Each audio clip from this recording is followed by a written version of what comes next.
Chennai test से पहले बुरे फंसे रोहित, अब गंभीर का एक फैसला तय कर देगी टीम इंडिया की किस्मत।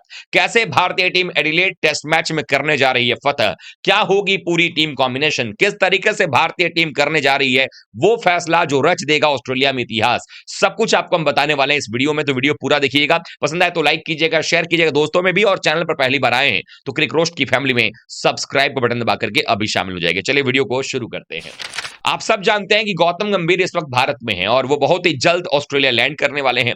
गंभीर को ऑस्ट्रेलिया छोड़कर आने और फिर ऑस्ट्रेलिया पहुंचने के बीच में इस वक्त बहुत कुछ बदल चुका है, बहुत कुछ हो चुका है। इस बीच में भारतीय टीम ने वार्म अप मैच खेल लिया प्राइम मिनिस्टर 11 के खिलाफ में। प्राइम मिनिस्टर 11 के खिलाफ जो मुकाबला हुआ वो भी 2 दिनों का था, लेकिन एक ही दिन का रहा। 46 ओवर का गेम रहा, लेकिन इस 46 ओवर के गेम में भी भारतीय टीम की तैयारियों को लेकर के जो है कई सारी चीजें निकल के सामने आई और भारतीय टीम ने अपने आप को चुनौती देना भी पसंद किया। रोहित ने अपनी कप्तानी में टॉस जीत करके पहले गेंदबाजी का फैसला इसलिए किया ताकि दिन में गेंदबाजी करें भारतीय गेंदबाज, और जब बल्लेबाजी की बारी आई तो चुनौती सबसे ज्यादा बल्लेबाजों के लिए हो। अब यहां पर हुआ यह है कि भारतीय टीम ने जो है वो ट्वाइलाइट का भी सामना किया, रात में भी बल्लेबाजी की, दिन में का भी थोड़ा हिस्सा बल्लेबाजी का मिला भारत के ओपनर्स को, और उसके अलावा गेंद जो है कितनी सीम कर रही है, स्विंग कर रही है, उसका भी असर देखने को मिला। और टीम इंडिया ने जो बल्लेबाजों के लिए सबसे ज्यादा चुनौती होती है पिंक बॉल से खेलना, जिस पर एक्स्ट्रा लेकर होता है, ज्यादा वो गेंद स्विंग करते हैं कुकाबुरा जो रेड बॉल है उसकी अपेक्षा में, उसकी भी जमकर तैयारी की है।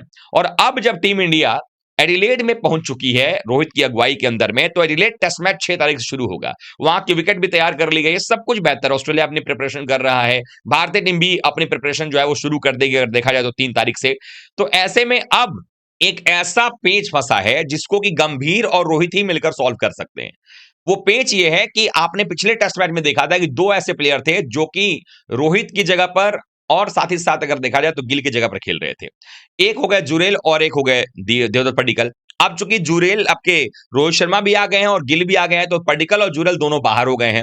यानी 11 में आपके 2 बदलाव तो ये तय हैं कि ये होने वाले हैं। गेंदबाजी में बहुत कम है कि चांसेस की वो चेंज होगा कोई भी, लेकिन 2 चेंजेस जो है तो कंफर्म हो चुके हैं कि होगा।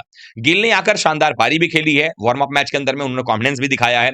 प्लस अगर देखा जाए तो रोहित शर्मा का भी जो है वो अगर हम देखें तो इंक्लूजन तो हो गया है, लेकिन रोहित शर्मा 3 रन बनाकर के आउट हो गए जबकि वो नंबर 4 पर बैटिंग करने आए थे।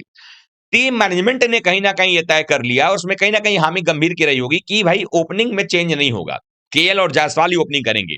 अब बुरे फंसे हैं रोहित इस बात को लेकर के कि भाई रोहित शर्मा बैटिंग करें तो करें कहां। अगर ओपनिंग में ये लोग कर रहे हैं तो फिर चूंकि गिल की भी वापसी हो गई है, तो जो नंबर 3 पर बैटिंग करने को लेकर हो रहा था कि रोहित नंबर 3 बैटिंग कर लेंगे, अब क्या रोहित शर्मा गिल को अभी हटा करके नंबर 3 खुद बैटिंग करेंगे? फिर चूंकि विराट कोहली के छेड़छाड़ तो आप करेंगे नहीं उनके पोजीशन से नंबर 4 पर, तो ये 3 और 5 का जो मामला है ना, ये 3-5 करने वाला मामला हो गया है। यानी कि क्या रोहित शर्मा ये फैसला करेंगे गंभीर के साथ मिलकर के कि नंबर 3 पर वो बैटिंग करें और गिल 5 पे जाए, या फिर जिस तरीके की उनकी हालत रही है कि 21वें ओवर में भी आए थे वार्म अप के और वहां 3 रन बना करके मात्र रोहित शर्मा जी निकल गए, तो ऐसे में वो ये भी सोच सकते हैं थोड़ा और समय मिले उनको ड्रेसिंग रूम में बैठ करके विकेट को देखने का, प्लेयर्स को देखने का। जब थोड़ा भारतीय टीम मजबूत स्थिति में पहुंच जाए तो उसके बाद बैटिंग करेंगे तो भारत को शायद और बेहतर ही पहुंचाएंगे, क्योंकि रोहित शर्मा का तो धमक हम सबको पता ही है कि रोहित की बैटिंग अगर एक बार चलने लग जाए तो विपक्षी गेंदबाज जो है पानी मांगते हैं। तो ऐसे में क्या रोहित ये फैसला करेंगे कि वो नंबर 5 पर बैटिंग करें या नंबर 6 पर बैटिंग करें।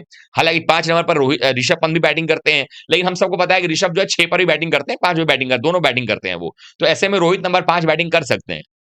यहां पर रोल आता है गौतम गंभीर का। अब गौतम गंभीर क्या सोच रहे हैं, क्या गौतम गंभीर अब ये फैसला लेंगे कि रोहित शर्मा नंबर 5 ही बैटिंग करें और 3 नंबर पर गिल और 4 पर जो केएल रहे आपके विराट कोहली रहे, क्योंकि ओपनर्स आपके सेट हो गए केएल और जायसवाल जिन्होंने पहले टेस्ट मैच में ओपनिंग किया है।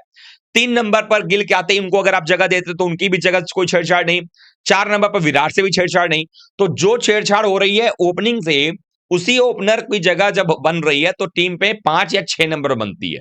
तो अगर 5 या 6 पर रोहित शर्मा आते हैं बैटिंग करने के लिए, तो शायद उस समय तक भारत एक अच्छे ऐसे स्कोर तक पहुंच जाएगा जहां से रोहित पर भी दबाव ज्यादा नहीं होगा, और हो सकता है कि अब खुल करके अपना वो खेल खेलें, फॉर्म भी प्राप्त कर लें। और अगर फॉर्म आ जाता है तो ये तो चैंपियंस ट्रॉफी के लिए बेहतर होगा टीम इंडिया के लिए, क्योंकि वहां पर भी कप्तान रोहित शर्मा ही है। क्या पता एक और आईसी ट्रॉफी जो है रोहित शर्मा अपनी कप्तानी में दिलवा दे टीम इंडिया को। तो ये जो सोच है, जो सवाल है, इसका जवाब गौतम गंभीर देंगे। लेकिन गौतम गंभीर का जो फैसला है वो लग रहा है कि क्लियर है, क्योंकि जायसवाल और के साथ ओपनिंग करने की जो उनकी करवाने की इच्छा थी, वो पूरा किया गया वार्म अप मैच में, क्योंकि अगर रोहित को ओपनिंग करना ही होता तो फिर वही ओपनिंग करने आते जायसवाल के साथ में, चूंकि ये तो वार्म अप मैच था। लेकिन रोहित शर्मा का ना आना और केएल और जायसवाल के साथ ओपनिंग करवाना ये दिखा रहा है कि रोहित अपने आप को मिडिल ऑर्डर में जाने के लिए तैयार कर चुके हैं। हालांकि वार्म अप मैच में सिर्फ 3 रन बना करके आउट हो गए, वहां पर नंबर 4 पर आए थे विराट की जगह पर, लेकिन ऐसा होगा नहीं मैच में कि वो नंबर 4 आए। तो ऐसे में हो सकता है कि नंबर 5 पर ही बैटिंग करने का मौका वहां पर रोहित को मिले। आप लोग बताएं कि क्या हो सकता है, क्योंकि भारतीय टीम जो है एक अलग रणनीति के साथ में। हम सबको पता है कि ऑस्ट्रेलिया का जो घमंड है कुछ मैदानों पर खास रहा है और कुछ फॉर्मेट में, जैसे कि गाबा का घमंड हमने तोड़ा पिछले दौरे पे, उसके बाद इस दौरे के पहले ही टेस्ट में पर्थ का घमंड तोड़ दिया।